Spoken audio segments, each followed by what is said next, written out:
Hello again.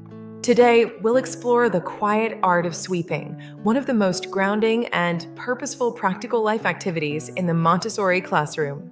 This simple task helps children develop balance, coordination, and a deep respect for shared spaces.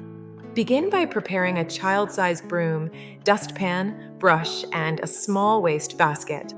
You may mark the area with a little visible dust, such as bits of paper or sand, to make the process satisfying for the child. Invite the child gently. Would you like to learn how to sweep? Hold the broom with both hands, one near the top and one near the middle. Start at the edges of the work area and sweep slowly toward the center, forming a small, neat pile.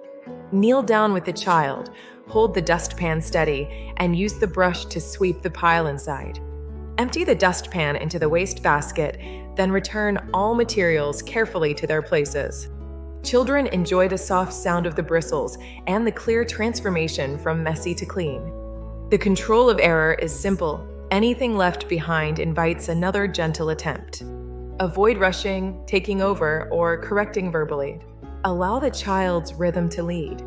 Extensions can include sweeping under furniture, sweeping the outdoor patio, or gathering leaves. Sweeping turns simple movement into quiet mindfulness, a comforting rhythm that calms the body and clears the mind.